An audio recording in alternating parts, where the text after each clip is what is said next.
Alright. Welcome to Sideboard MTG. My name's Eric, and this is another episode of Let's Talk MTG. And today we're going to be talking about GP Memphis and the top 8 deck list. We do have a couple honorable mention, one by R.A. Lax, which was a Naya Monsters list, and then we have another Jun list that was that's going to be an honorable mention. A couple interesting decks. We'll start there and then kind of work our way into the top 8. So if you do like this show, give it a thumbs up, and if you like the content in general, go ahead and subscribe to the channel. Alright, so first I've got the 18th place list here, and this deck was taken to 18th place by a gentleman named Craig Rocco. Probably not going to try to say all of the players' last names, but we will have a link in the description box below there. If you guys want to check that out, you'll be able to go over to Star City Games and check out this and all of these deck lists and download them for yourself and play them if you will. All right, so let's talk about this honorable mention here, Jun midrange. Now, I've seen quite a few different versions of Jun come out, and this one's a little bit different as it actually has Glint Sleeve Siphoner in it. Not a card that I've seen a lot of the other Jun lists use. Most of them are just trying to be extremely aggro. We normally been seeing a lot of Merfolk Branchwalker, and even I am one to say that I just did not like Merfolk Branchwalker in the 2-drop spot. Yes, it's a good card, but it just didn't feel right to me, and this deck did not run it. It ran the Scrap Heap Scrounger, Servant of the Conduit, Glint Sleeve Siphoner. We're going to talk a lot about Glint Sleeve Siphoner today. You're going to see it a lot. In my opinion, it is the most played 2-drop in Standard right now. It is probably the most powerful 2-drop in Standard, with Long Tusk Cub losing its buddies. Speaking of Long Tusk Cub's buddies, we will be talking about another card that we haven't seen a lot of, and it did take 2nd place this weekend in the Sultai Constrictor list, but we'll talk a little bit more about that later. Let's move on up the curve here that Craig had. He had 4 Glorybringers, Vraska, Carnage Tyrant, 3 Walking Ballistas. Now, the deck is very much in double red, but it doesn't need the double green. So I actually normally preach against this, but losing the Merfolk Branchwalker and trading that with a Servant of the Conduit really smooths out the mana base a lot. Plus, when you have cards like Glint Sleeve Siphoner, they want to kill that more than they want to kill the Servant of the Conduit. So having double green on 3 and then double black or double red on 4 is not as unheard of when you do have a mana dork. And again, I normally say, hey, you just really don't want to be trying to go 3 double mana spells, that close in your curve. Normally it would be okay if you didn't have to hit double green until up in Carnage Tyrant, but he seems to make it work here with the Servant of the Conduit, and we're gonna see this type of play farther in as we move on up the curve here, or on up the deck list. Let's talk about R.A. Lax's deck. Now, he was running Servant of the Conduit and the Merfolk Branchwalker. Now, no black source here, so he was not running the Glint Sleeve Siphoner. He did, however, splash white in this deck. This is a Naya Monsters list, and there's not a lot of innovation in the red or green side of the deck. Just flat out 4 Magma Sprays. He definitely wanted to be ready for Scrap Heap Scroungers, Glint Sleeve Siphoners, any of the 1 power to 2 power creatures. It's really good to help fight against red deck and things like that. A good cheap spell that you can get out very early. He's also got quite a few Abrades here in the main board, which is not uncommon, but he splashed white in the deck for some exile effects and made very good use of that, and that's exactly what he wanted, was exile, because he got Thopter Arrest, Cast Out, and if we do jump over to the sideboard, we'll see that he had a couple copies of Ixalan's Binding in the sideboard. Now, I have to move this. He did have some Carnage Tyrants in the sideboard here, but That's nothing like unheard of for these decks. Like everyone's kind of used to that. We've seen the monsters or the dinosaurs list a few times run, you know, these a lot of these sweltering suns. So that again doesn't surprise me any. I am happy to see these Direfleet Daredevils here in the sideboard, and I've got this card pulled aside because I wanna talk about this before we really jump into the top 8. I wanna go ahead and go over this week's cards. Now, we are going to honorable mention Walking Ballista.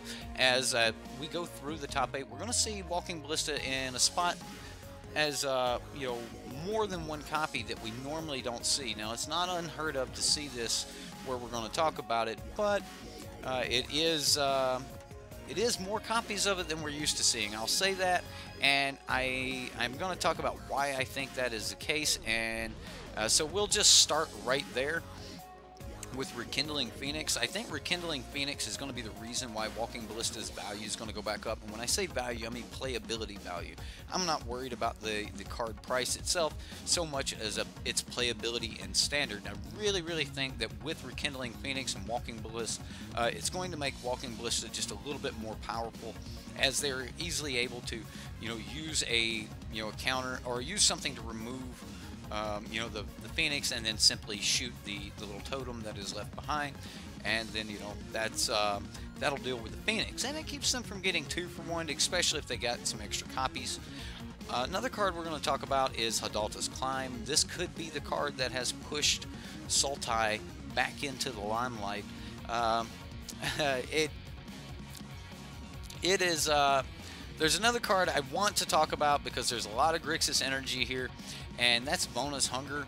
As I was watching GP Memphis, I just kept almost pulling my hair out. And I was talking to my wife as we were watching the coverage, and it was like there was Carnage Tyrants coming down in front of these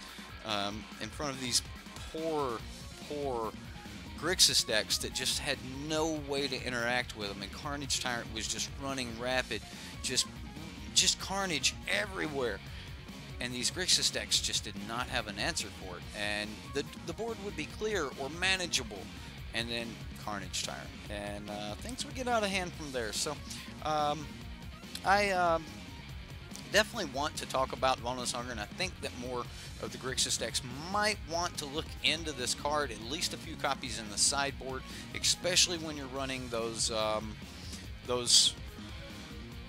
Torrential Gearhulks in your main. You're going to want this card. This card is good. I've been preaching this card for quite some time.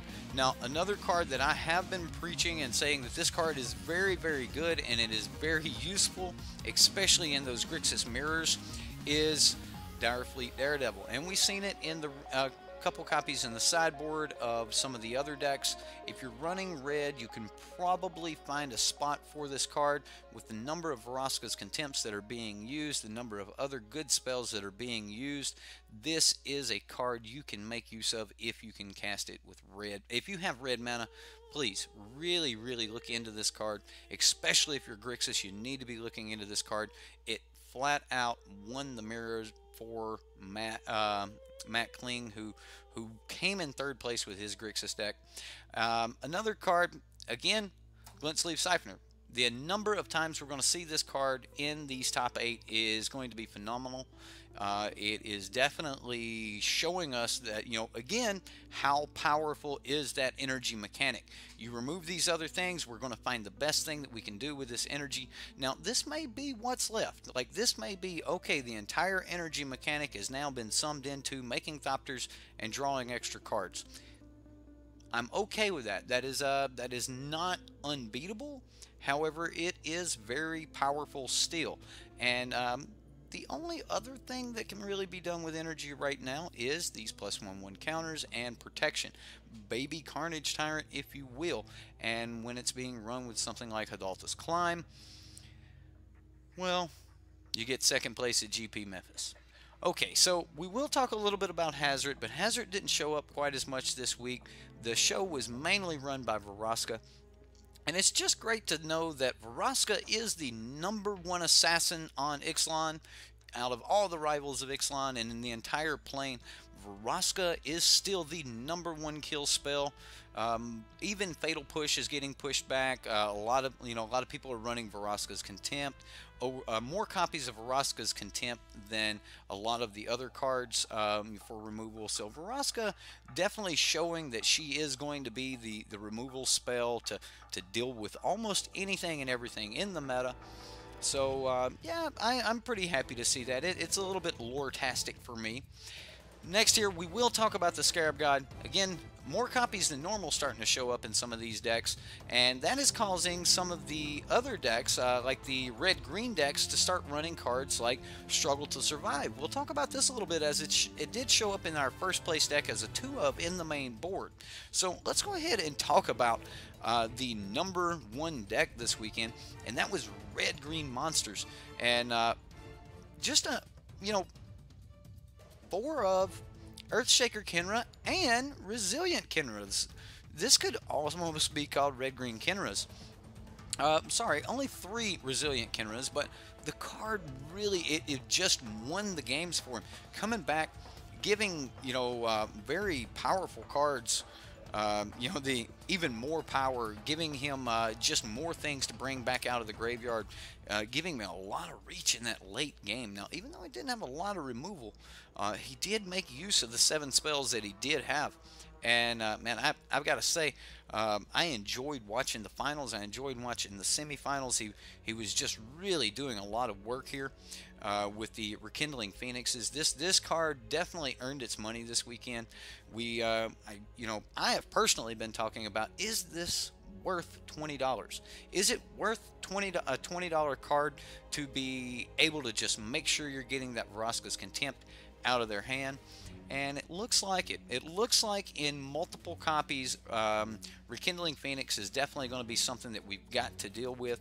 And when you're following Rekindling Phoenix up with Glory Bringers, and you're putting those 4/4 flyers or 4 power flyers onto the battlefield, that's just one of them is a 5-turn clock. If you hit with absolutely nothing else, when you follow it up with one that has haste, you're looking at normally putting your opponent on just one other turn to be able to answer this if you've gotten in with any chip damage at all in the beginning.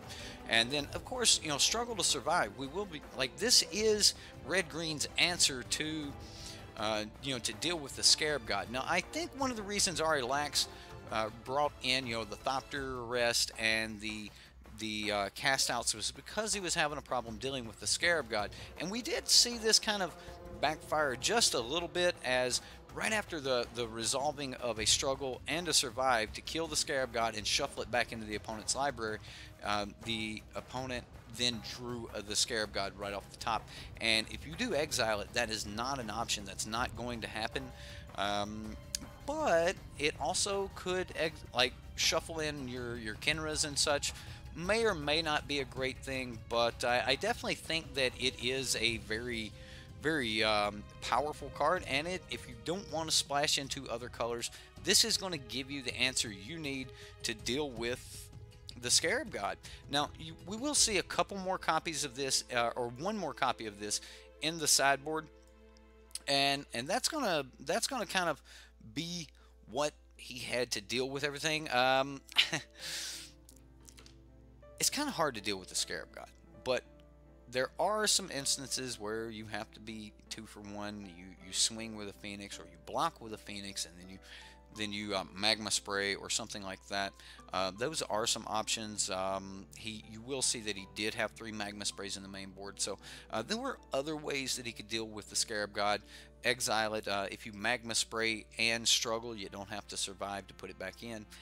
So there are some other options. I don't want it to seem like, if you play red-green monsters, the only thing you can do to deal with, something like the Scarab God is that. But Hazard is actually a little bit harder to deal with than the Scarab God for this deck. So Hazard is a little bit of a pain if you can kind of get that off, and that's kind of where Mardu Vehicles comes in. Although Mardu Vehicles, they did put up another top 8, so still showing that it's one of the better decks that we have here in Standard right now.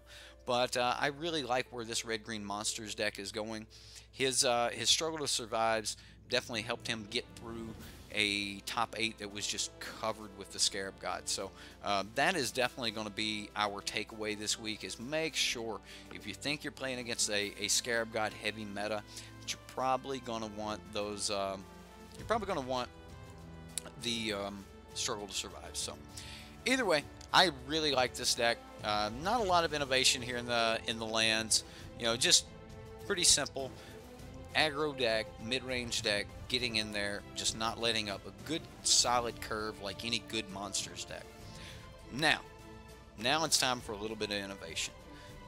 We'll just go ahead and say that yep, we've got our first 4 copies in the top 8 here of Glint Sleeve Siphoner.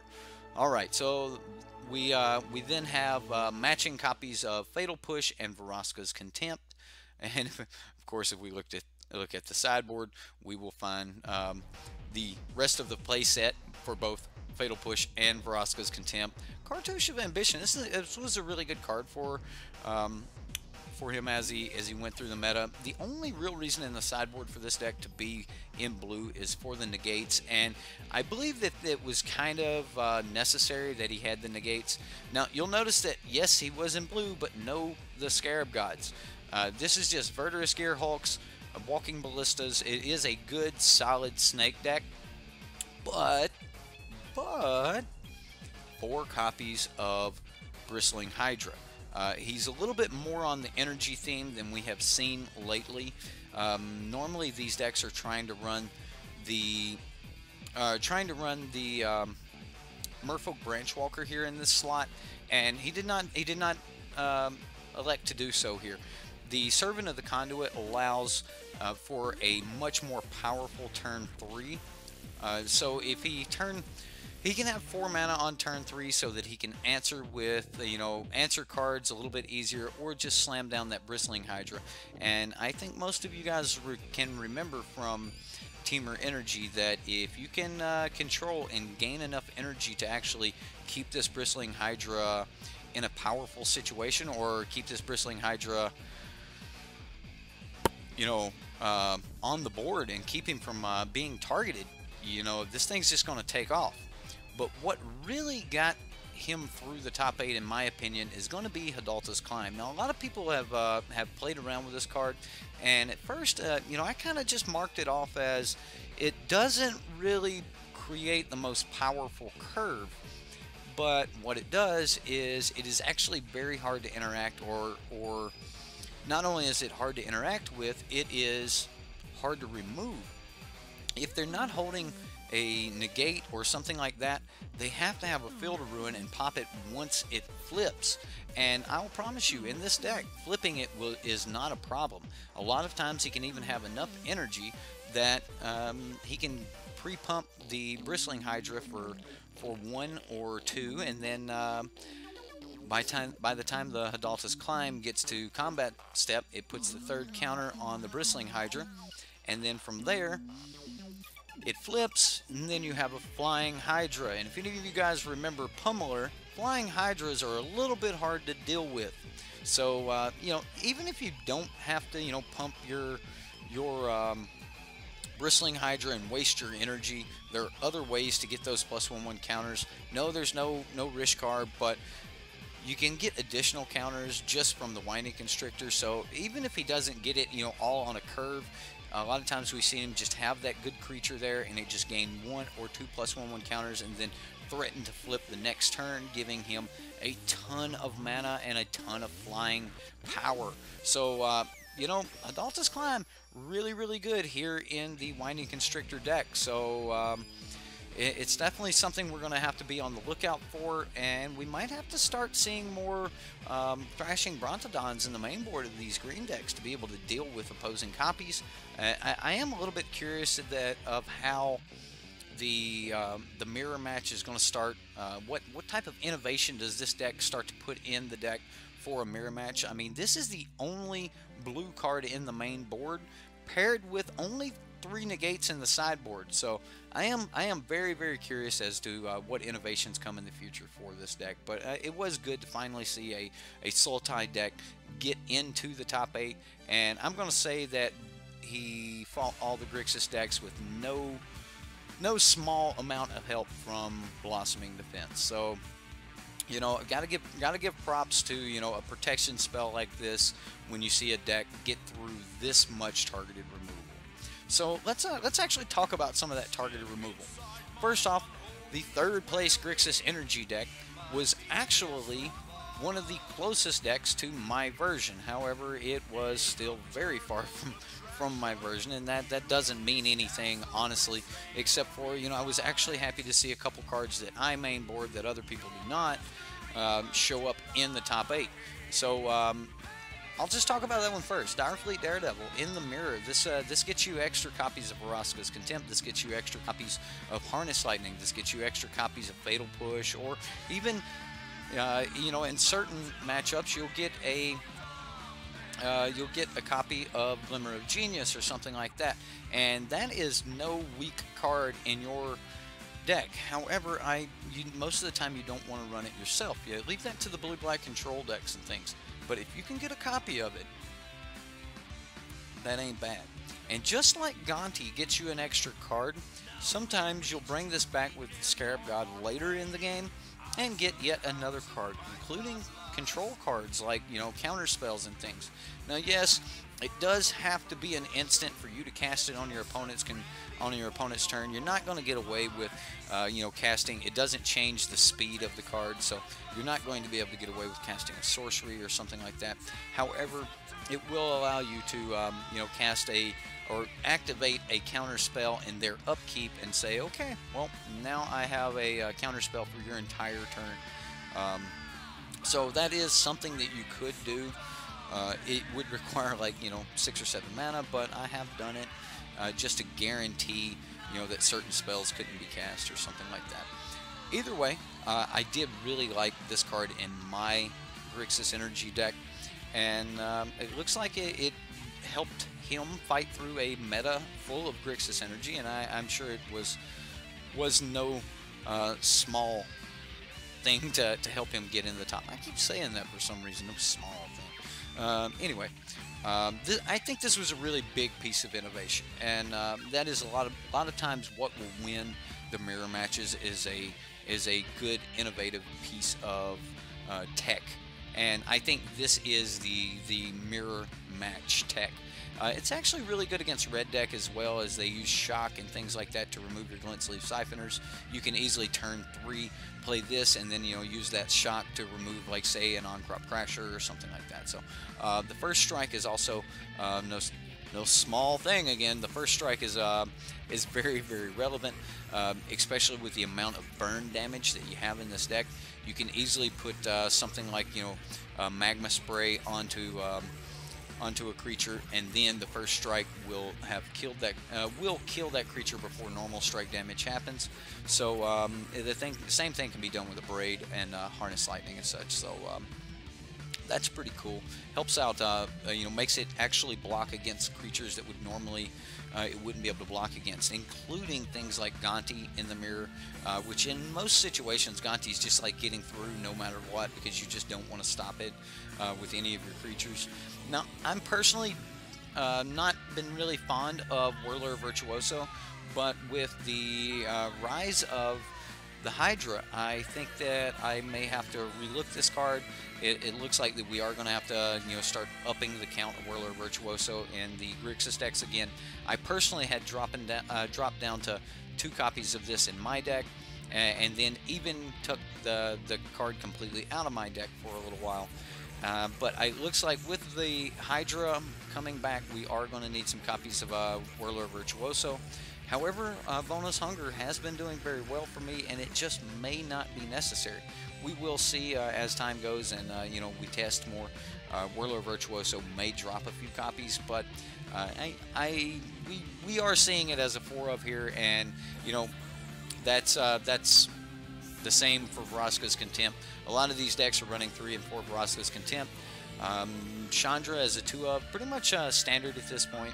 You know, most of these decks are running Chandra. I will say he did not run a single copy of Fatal Push. I personally only run 1 copy myself, which is a little bit strange. You know, normally we would think Fatal Push is a much more powerful card than Magma Spray, but again, like myself, he leaned on the Magma Spray a little bit heavier than the Fatal Push, as the 2 direct damage can deal with a lot of the 3 converted mana cost cards.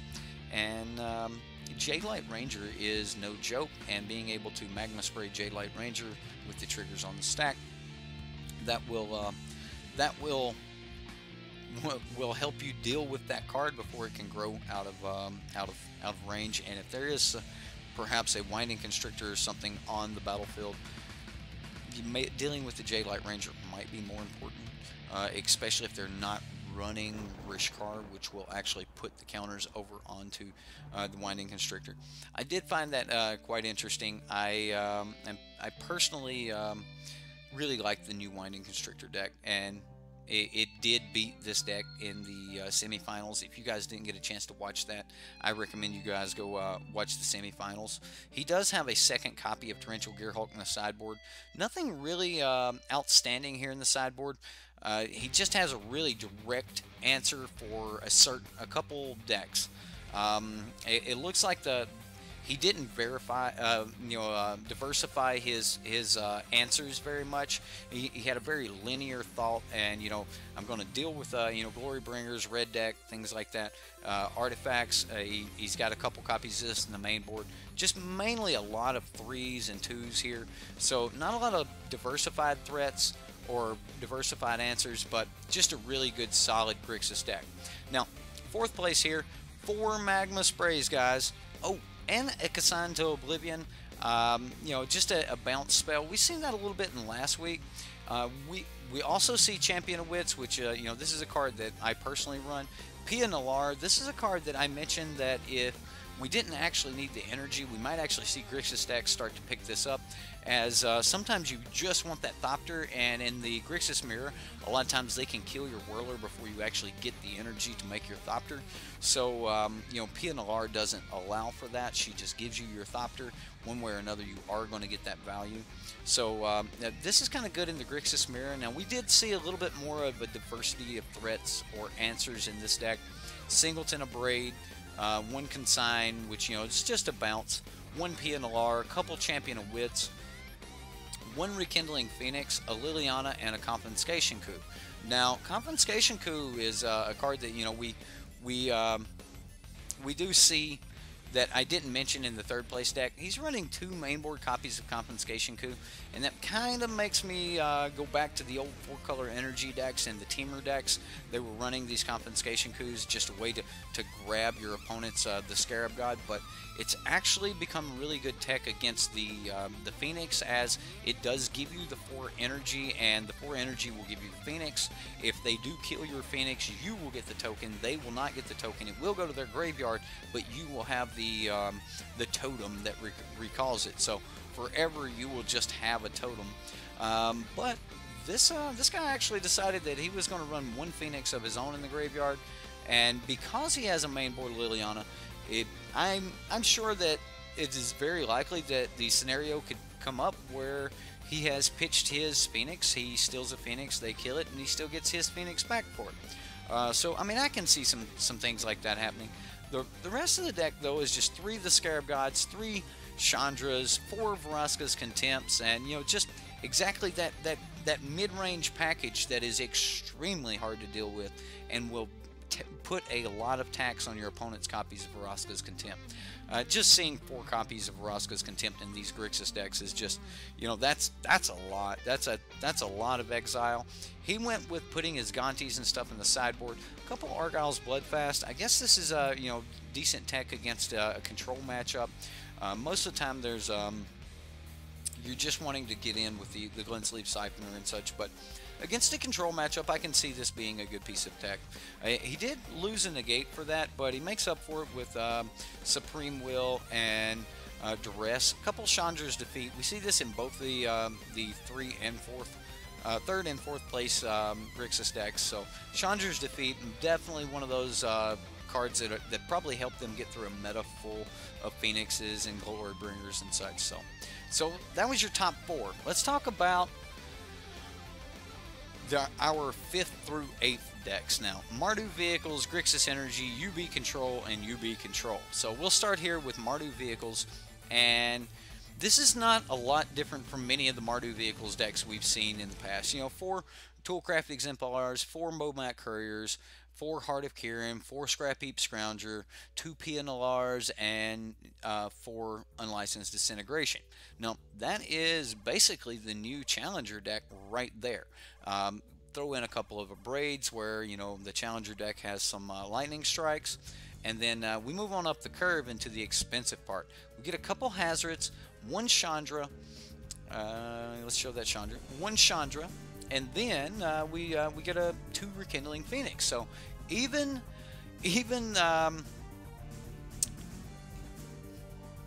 this took Aethersphere Harvester's spot, guys. Like, does that say anything about Red Deck? Did Red Deck fall off a little bit?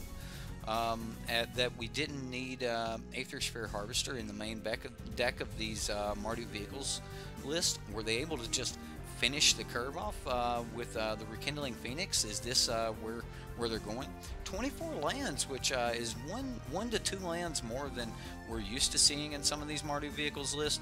I mean, there has been lists that run 24, but there are some lists that run 23 as well. I do think that if you are going to add this many 4-drops and such, a lot of these Mardu Vehicles lists, you know, they just have like the 1 Hazard or 2 Hazards or something like that. Some have 3 Hazards and maybe a Chandra, but not a lot of these higher end cards. Now, I did say Walking Ballista was going to show up somewhere. This is it, guys. We're not used to seeing 4 copies of Walking Ballista in this deck, but it fits. It definitely fits, and you know, with the number of Phoenixes, you can have a Walking Ballista on the battlefield, and then Unlicensed Disintegration, a Phoenix, deal 3 damage to them, ping the totem, whew, go to town, boy. I mean, like, that's all you need right there. That'll deal with the Phoenix and let you profitably, you know, get through the situation. So you know, I like this piece of tech, and I think that this is the way that Mardu Vehicles probably needs to be played in our current meta. So yeah, if the Phoenix is going to be this powerful, then Mardu Vehicles just adopted a brand new piece of tech. Not 100% new. We have seen 1 and 2 of this card show up in Mardu Vehicles in the past, but seeing it as a 4 of is very, very impressive. I also like the 2 copies of Cut to Ribbons. It gives a lot of reach for this deck. Now, in the sideboard, Argyle's Bloodfast showing up again.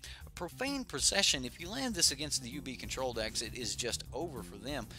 Good night. And, you know, this will deal with 3 of their creatures, so it's going to be really, really hard when they only have 5 real answers to answer your deck. So, you know, Profane Procession, really, really good card. Allows you to, you know, just spend 5 mana at instant speed. Once you get a couple things on the battlefield against these Grixis decks and stuff, especially the control decks or the UB decks, you get a couple creatures on the battlefield, sit back on 5 mana, and there's not a lot they can do other than kill your things. They can't really snap in a Torrential Gearhulk for a block or anything, as you will just eat it. And once you get 3 threats, those threats become yours, as the backside will allow you to tap this and 4 other mana and put one of those onto the battlefield under your control, which will then allow you to get yet another card from your opponent, because at that point they'll have to remove it themselves. So giving you a lot of reach in those control decks. I really like this in the deck. I was expecting to see you know, Dust Dawn, but we just didn't see Dust Dawn. You know, just flat out settle the wreckage. Chandra showing up, you know, another copy here in the sideboard. Angrath in the sideboard of this deck, along with, you know, a couple cast out, Authority of the Consuls. You know, Authority is actually really good in a mid-range or aggro deck because it will tap down their blockers. Authority is also very, very good in this deck versus the Grixis deck, as the Whirler Virtuoso can't make blockers preemptively, or they have to do it preemptively. They can't make it. They can't make it on the spot. It has to come in tap. So they're going to have to, you know, wait a turn before that blocker can actually get in there. So this is really, really good against, you know, those decks running 4 copies of Whirler Virtuoso. So I like the Authority of the Consuls here. Also in the sideboard, let me see if I can get over here. We got a singleton copy of Battle at the Bridge.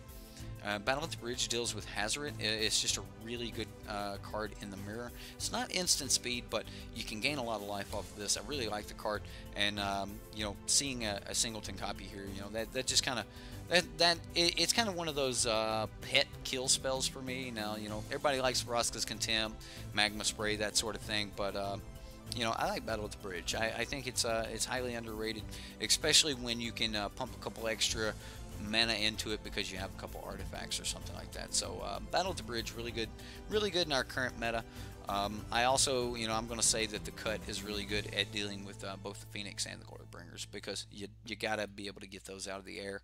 You don't want to be blocking those or having those get in the way of your Heart of Kirin. But that is the 5th place Mardu Vehicles list. Let's take a look at the 6th place Grixis Energy list. Now, here,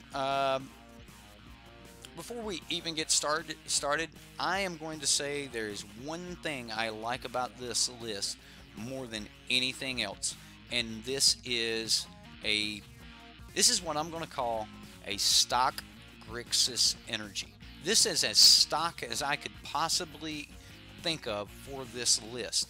There are a lot of different variations. There are a lot of people trying different things, but if you tried to sum up all of the different versions of Grixis Energy, this list would be probably the most common. If you said, okay, you know, I want all of the most common counter spells that are played in main board in Grixis Energy. You're going to get 2 Essence Scatter, 2 Supreme Wills. You're going to get 4 Whirler Virtuoso. If you look at the Grixis Control list versus the Grixis mid-range list, you know, you're going to get the Search for Azkantas. You're going to get a couple, like some are going to go 1 and 3, some are going to go 2 and 2, some are going to go, you know, just all 4 Magma Sprays or all 4 Fatal Push. But this went just half and half on the Fatal Push. Glint Sleeve Siphoner, Harness Lightning, 2 Abrade. You know, nothing wrong with that. And then 2 Gonti, 4 Vraska's Contempt, 2 the Scarab Gods, 2 Torrential Gearhulk. So literally just the epitome of Grixis Energy. This is 100% the epitome of Grixis Energy.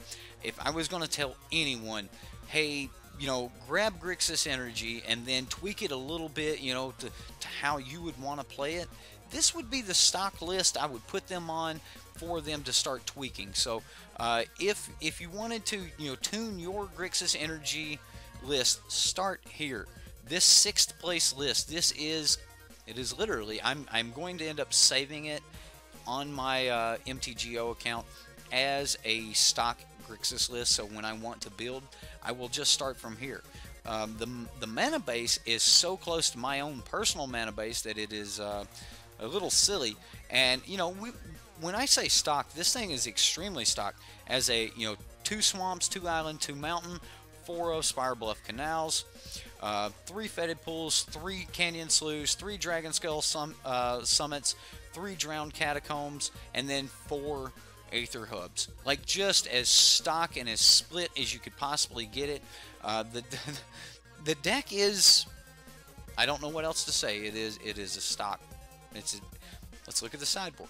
We round out the Essence Scatter, so we got 3 of those. We got a couple Glimmer of Genius, Hour of Devastation, and Liliana, 4 Negates, a couple more copies of Magma Spray for that Mardu Vehicles matchup, Chandra's Defeat, and then some Duress. Again, nothing really innovative in the deck.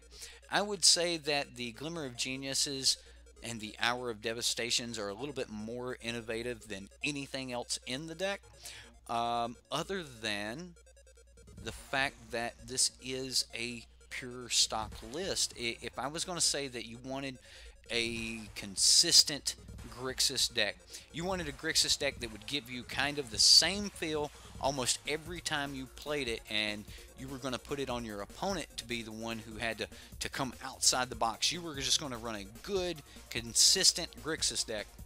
This is it, guys. This is it. Not a whole lot of variance in this deck. Just a good, solid, consistent Grixis deck. So, you know, I definitely got to say, you know, I like that about this deck, and that alone could be the innovation in this deck. Just, you know, Not a lot of variation, just really, really consistent. So, yeah, got to give some props to that. All right, let's look at 7th place here. 7th and 8th place are both the same, and not 100% the same, but they are very, very close. And that is the Blue-Black Control decks that were run by Eric Frolicek and Heath Vance. Heath Vance and Eric Frolicek both ran Blue-Black Control. This is Heath's list.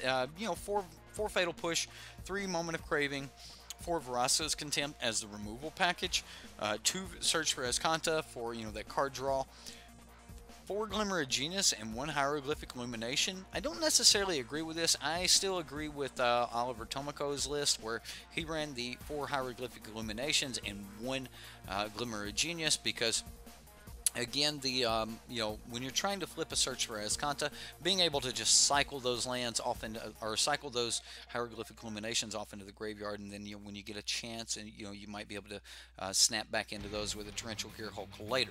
Now, we do see 4 Essence Scatter. Now, 4, like, just pure out 4 Essence Scatter, 4 Disallow. 2 commits. Now, this is one of the few answers to Carnage Tyrant that was actually even ran this weekend. Commit to memory. I don't have the memory side up here, but let me grab that really quick. Sometimes it downloads like that. Alright, so we've got the commit to memory here in the main board. 2 copies of that. It allows you to, you know, counter Carnage Tyrant without actually countering Carnage Tyrant. I know a lot of you are like, but Carnage Tyrant says it cannot be countered. This is also effective against Nezahal, which is another card that cannot be countered. So the spell itself cannot be countered, and Carnage Tyrant has hexproof. But while the spell is on the stack, it does not have hexproof. So you can target that spell and put it back on top of its owner's library, or second from the top on its owner's library in the case of commit. And then if you do cast memory, you will then shuffle the library, and hopefully they will not draw their Carnage Tyrant, or at very least you'll be able to put that, you know, a couple cards down, give yourself enough time to be able to deal with that. Now, in a deck that actually has some Field of Ruins or something like that, and this has 3 copies of Field of Ruin, so if you can manage to, you know, put the Carnage Tyrant on their second from the top, then you can Field of Ruin one of their lands, and then you know, that would shuffle away that Carnage Tyrant. So that does give you you know, an option right there.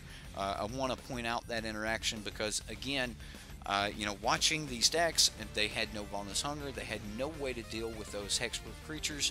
I've got to say, Bonus Hunger is something that if you were going to be playing these Blue-Black Control decks, these Grixis decks, you cannot overlook that spell any longer unless you're willing to put in the Bantu's Last Reckoning. One or the other is going to have to happen. However, I like Bonus Hunger because Bonus Hunger does give you the chance to snap back into it with that Torrential Gearhulk. It is an instant speed. You can, you know, instant speed reply to a number of things, including things like Regal Caracol before they get their counters or their extra cats or something like that. So, Bonus Hunger is something that you guys are really, I'm begging the meta. I'm begging, you know, the guys that watch me, the gals that watch me, please, if you're playing Blue-Black Control, you can no longer ignore Bonus Hunger. Carnage Tyrants are out there. They're coming for you. That is your weakness. Carnage Tyrant is your weakness if you're Blue-Black Control or Grixis Energy. You do not have to fall victim to it. You can keep the board clear. When they play their Carnage Tyrant, you can smile and wave as it goes to the graveyard by their own hand because they have to sacrifice it. Come on, you can get with me, people. We also got the Gontis to block it and things like that, but Bonus Hunger is what you need. I'm telling you, people.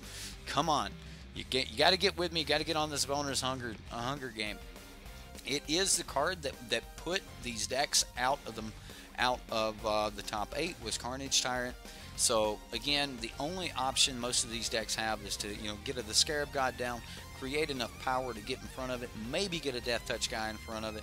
But you know, these decks are running 2 and 3 copies, sometimes two copies in the main board. You know, Dinosaurs is not gone. You know, a lot of people are really pushing those Dinosaurs decks. You know, they're really getting in there with these. So you know, I'm telling you guys, Bonus Hunger. Now, we do see Glint Sleeve Siphoner in the sideboard here. Again, more copies of Glint Sleeve Siphoner. I will give Eric Frolicek a little bit of some props here. He did not run Glint Sleeve Siphoner, which is mainly used in the control matchups, but control versus control. He did not do that.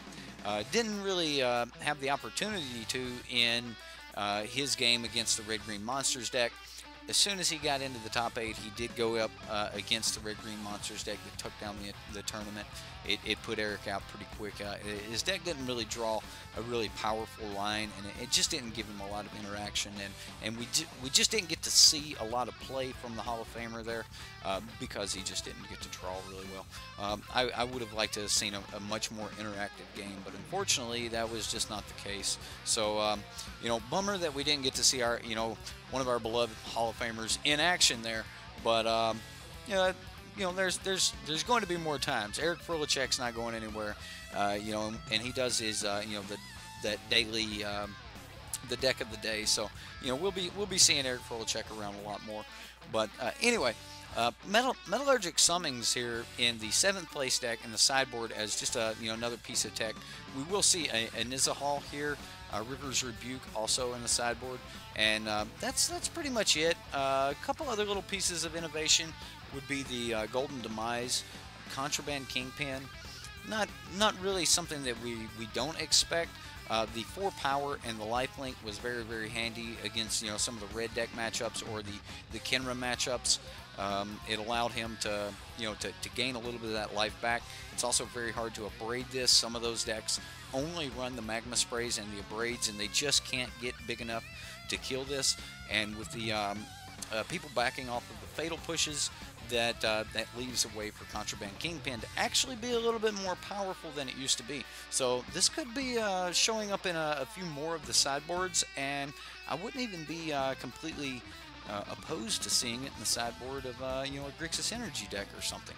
Personally, I think that the Shielded Aether Thief might be a little bit better in the Grixis Energy to just gain a little bit of energy and let them deal with killing things. But hey, I like me some life gain, so we could be seeing this around. Now, we also seen this card in Eric Frolicek's version of the deck, but we also seen some cards that this is probably why he wasn't running the Glint Sleeve Siphoner. He chose to just flat out pay the 2 life and 2 mana to draw a card, where Glint Sleeve Siphoner allows you to pay this hidden resource that you pretty much have no other use for. He had the Glint Sleeves, the Glimmer of Geniuses and 2 Hieroglyphic Illuminations. He was kind of a little bit more on that plan than we've seen the other Blue-Black Control decks, but he that's because he had 3 Search for Azcanta. So we do see that from the Hall of Famer. He knew that Hieroglyphic Illumination does give you a little bit more value when you're running the Search for Azcanta. So he didn't go all in with the Glimmers. I would have at least liked to seen a 3-2 split in the other direction, but he did get to the top 8 with this deck, so there's not a lot we can say about it. But again, we do see that coming from the Hall of Famer, that he did put a lot of value on this Search for Azcanta, and we can see that in the running of the extra copy of the Hieroglyphic Illumination. Now, no sensors or anything. That has just really been replaced by these Essence Scatters. And then, 4 copies of Torrential Gearhulk, backing off of the Scarab God a little bit, going back on that control plan a little bit more than we have been seeing in the past. Most of the time in the past, we've seen 3 the Scarab God or 2 the Scarab God and 3 Torrential Gearhulks, and then just more control. But 4 copies of Torrential here, that's pretty cool. And then, the 2 copies of Commit to Memory, which, I talked about. Let's go ahead and fix that I talked about before. And then, of course, in the sideboard here, we've got, Nizahal, which was in the other one. Now, at least Eric Frolicek did have the Bantu's Last Reckoning. He doesn't have the Bonus Hunger, but he did have the Bantu's Last Reckoning. And again, not being able to deal with those creatures, not having enough ways to deal with those creatures, that's just gonna put you out of the game when they bring on these creatures that you can't interact with. And I think that that's going to happen a lot with Bristling Hydra coming back into the meta. So, guys, that was our Let's Talk MTG for our top 8 of Memphis. Now, if you do like this show, make sure you give it a thumbs up. If you like the content in general and you haven't subscribed yet, go ahead and subscribe to the channel. As you can see, it's late night here, and I'm still awake putting out these videos and things, so I do care that you guys get these. So at least hit that like button and help me out by getting this out into more feeds. Other than that, if you wanted to help the channel out, there's a lot of ways in the description box down there below. I'll let you go through those. We've got Patreon. You can actually sponsor one of our live streams, or a lot of other things. And there are always rewards for, if you help the channel will help you. Whether that is just giving you a little help with tuning your deck. We do mana tuning here with the community. So if you want to become part of the community and see about getting your deck even possibly run on the stream, we've got a Subscriber Sunday where you can get your deck run, and the only thing you've got to do is post it on our Reddit and at least vote on some decks. So you can vote on yours, and as you go through, maybe give another deck or two that you might want to see ran. Remember, we run at least 3 decks every Sunday, so vote on your deck and a couple others you would like to see on the next Sunday. And if you do get the most votes, we'll see you on Sunday. That's all I've got. Guys, I had a lot of fun here. I hope you guys had fun. And we'll see you next time here on Sideboard MTG.